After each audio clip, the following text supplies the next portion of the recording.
Today's scripture lesson is Jonah 1. The translation is by our own Andrew Stehlik. Once upon a time, the word of the Lord came to Jonah, son of Amittai. Get up and go to Nineveh, that huge city. Preach to them. They are evil right into my face. And Jonah got up and went to Tarshish. He paid the fare. He went down to the port of Joppa and found a ship headed for Tarshish. He went down to the port, paid the fare, and went on board, joining those going to Tarshish, as far from the Lord as he could get. But the Lord sent a huge wind, which caused a huge storm at sea. The ship was about to break into pieces. Even the sailors were terrified. Each of them called out to their respective gods. They threw what they were carrying overboard to lighten the ship. And Jonah, he went all the way down the ship, lay down and went to sleep. The captain went after him. How can you sound asleep? Get up, pray to your God. Maybe it will be your God who will rescue us.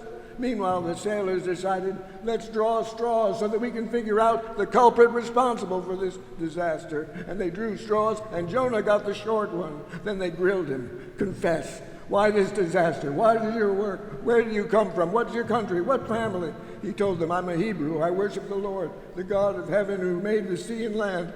At that, a huge fear descended upon them, and they said, what on earth have you done? Because as Lord Jonah talked, the sailors realized that he was running away from the Lord. They said to him, what are we going to do with you to get rid of this storm? By this time, the sea was wild, totally out of control. Jonah said, throw me overboard into the sea, then the storm will stop. It's all my fault. I'm the cause of this huge storm. Get rid of me, and you'll get rid of the storm. But the men tried all they could, rowing back to shore. They made no headway. The storm only got worse and worse, wild and raging. Then they prayed to the Lord, oh Lord, don't let us drown because of this man's life. Don't blame us for his death. You are the Lord. You know what you are doing. Then they took Jonah and threw him overboard. Immediately, the sea was completely calm. The sailors were hugely in awe of the Lord. They offered sacrifice to the Lord and made vows to him. Thank you. Quite dramatic reading of a dramatic text. I will just repeat from a completely different translation the opening part. Now the word of the Lord came unto Jonah, the son of Amittai, saying, Arise, go to Nineveh, that great city, and cry against it, for their wickedness is come up before me. And Jonah rose up and went.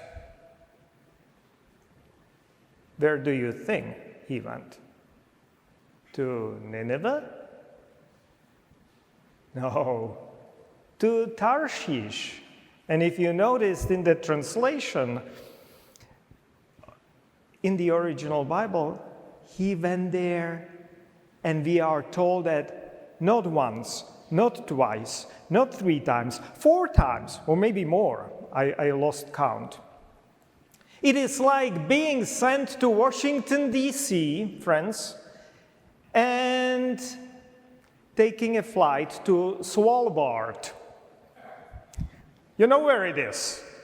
It's above the Arctic Circle. And so that we are not mistaken, or that we don't think that Jonah is mistaken, there is a clear description. We hear about him going to JFK, that's the Yopa for you, and buying a ticket to Svalbard, to Tarshish, with short overlay in Oslo. And when he is there in JFK, he runs to gate 3 hours early, and he is sitting on the edge of the chair there, waiting to be first in line when the boarding starts. He clearly hated DC, muggy summers, you might think. Or there might be many other reasons for that. And that is opening paragraph of the book of Jonah. Solemn, beautiful calling of prophet we know from other prophetic books. And the entire book is like that. It's like an joyful and irrelevant inversion, or you can call it a parody, of self-obsessed, presumptuous, buffoonish religiosity. There are many other signs of that comedy being present in the Bible, in this biblical book. In grammar, in vocabulary, for instance, that word huge, which is coming so often, like nowhere else in the whole Bible. Of course, it's not huge. In Hebrew, it is gadol. But, you have like 3 times more frequent use of that word, or even more than any other place in the Bible. In the current biblical scholarship, there is no doubt that this story is completely made up. And not only because of that well-known big fish with that bloke in its stomach. The entire book is full of different anachronisms and contradictions. It was written when the Neo-Assyrian Empire was gone a long time, and Nineveh itself was distant memory. Even the literary style points towards that and towards this humorous understanding. The main dispute among the scholars these days is whether it was written as a satire or irony, a comical folk story or intellectual parody. Comedy simply permeates the entire book, its vocabulary, its grammar, its style, even the penchant for quoting, but one can almost say, almost like misquoting older holy texts and inverting older religious concepts and expectations. This humorous inversion is one of the features of comedy, and we will concentrate on it. Inversion of the prophetic call is just the beginning. Many sacred religious concepts and words are mercilessly inverted and satirized.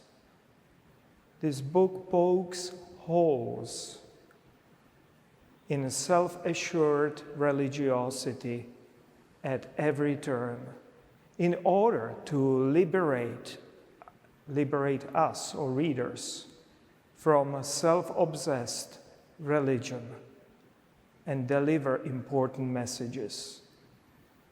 It is proverbially not good idea to explain jokes, so I will try not to do it.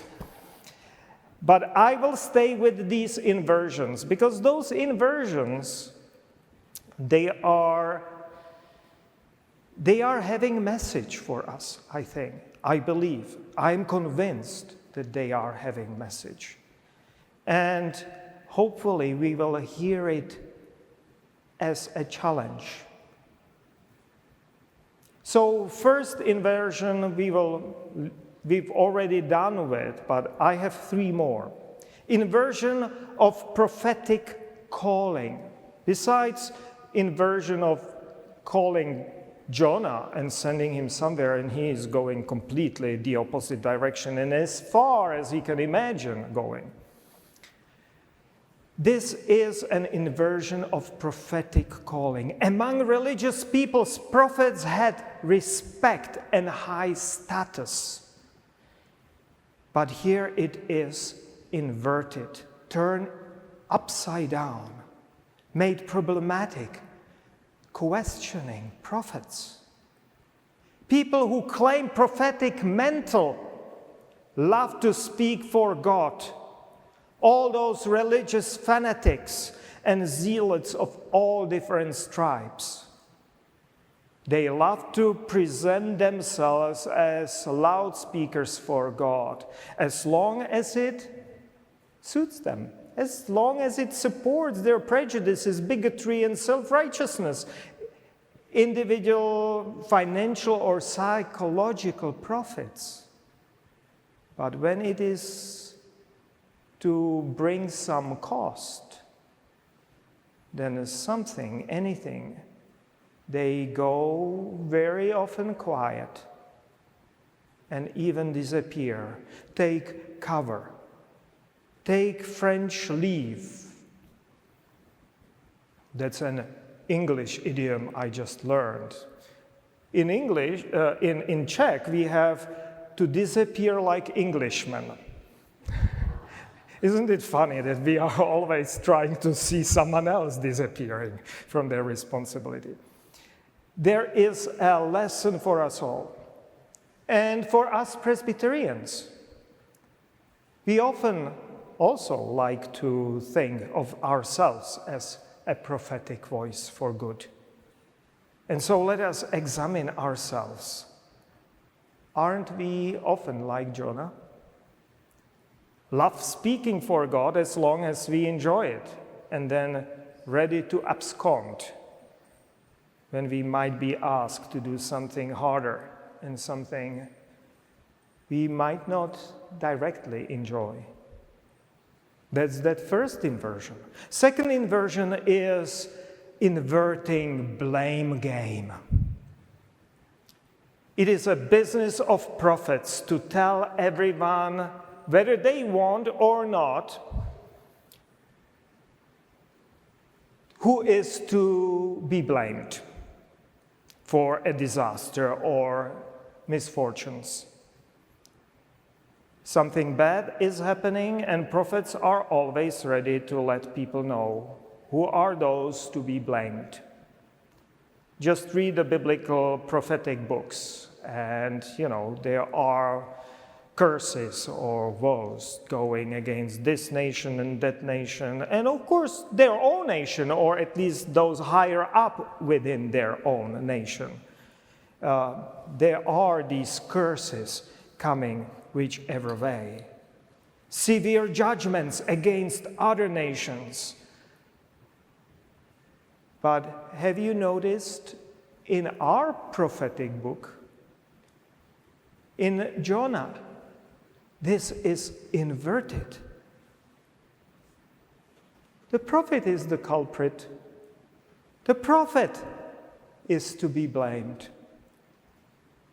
And here allow me a short excursus about casting the lots. Think about bringing this chance into the blame game, which especially politicians like to play. And perhaps adopting it. I have misgivings, of course, about it, but it might be a limiting factor. Just imagine whenever modern politicians wanted to blame someone, like, things are not going well in the country, so let us blame, like in Hungary right now, LGBTQR people, or among ourselves, blaming Muslims or China, trying to recreate that appropriate intonation. Or in past, in Germany, Jews, or migrants, or Hispanics. Now, whenever there is this inclination of doing it, imagine pulling out straws and saying, let us have a drawing of the straws among everyone, including you, the politician. What do you think would be the reaction? Because there is a chance, equal chance, that it'll be them. And I bet you that this institution of drawing straws will make very short end of these blame games unless people will feel that they need to really find what happened. Of course, we are not doing it. I'm not suggesting it in the slightest. I'm only bringing out some of the consequences of those old religious rituals, which we not always fully appreciate. That might bring end. Drawing lots or Urim and Tumim, that they had in the Bible, their own institution about it, stones, black and white, in a pocket on a high priest. And priest would shake it, and whichever would come out or would take out, that'll be the answer. But this scapegoating is a dangerous game, and we see how it is being inverted in our own story, because it is the prophet who is the culprit. Finally, inversion of moral and religious integrity. Considering the home port and the port of call of that ship Jonah jumped on, going from Joppa and going to Tarshish. Knowing geography, political geography of that time, those were primarily Phoenicians, Phoenician sailors from Phoenicia. Clearly the Canaanite polytheists. Perfect examples of that. For Jews of Jonah's time, stereotypical, abominable, repugnant pagans. They worshipped those gods we are told never to worship. They worshipped Baal, Melkart, Ishtar, Anat, and others. And remember, biblical prophets were those who were constantly warning against those dangerous pagan Canaanites, warning their own people against them. They are after you. They want to kill you. They want to take away your faith. Those despicable Canaanites. And deprive you of your faith. Seduce you. And here, prophet, how is it? He volunteers to die. Prophet volunteers to die while those pagan sailors fight for his life. And they even ask him, within the context of their polytheistic mind, to pray to his God as they are praying to their gods.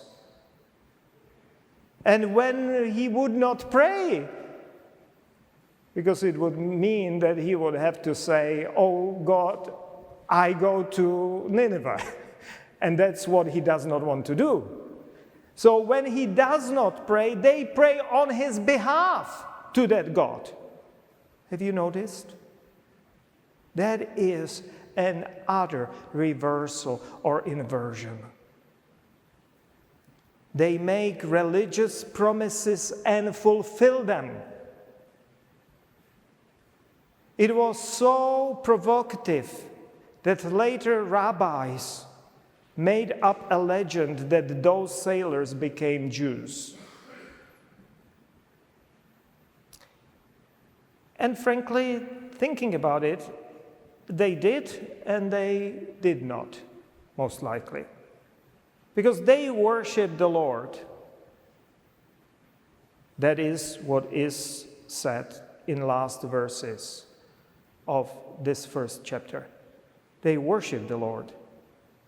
But they did it as part of their pagan polytheistic faith. So it really depends how narrowly or how broadly do we want to conceive our own faith. And here is this inversion which invites us to be open-minded, to be appreciative of other faith traditions, and fight against our own prejudices. And this is just the first chapter in this, what I would call, inverting it myself, Gospel of Jonah. It is presented in a convoluted and hidden way, but there are very strong messages to all of us. And I am so thankful for this, what I consider to be hilarious and hilariously serious book of the Bible. Now please join me standing in affirmation of faith, which is taken and adopted from the Confession of 1967.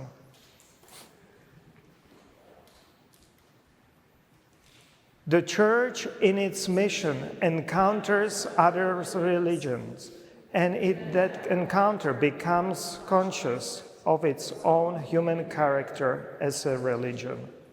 The Christians find parallels between other religions and their own, and must approach all religions with openness and respect.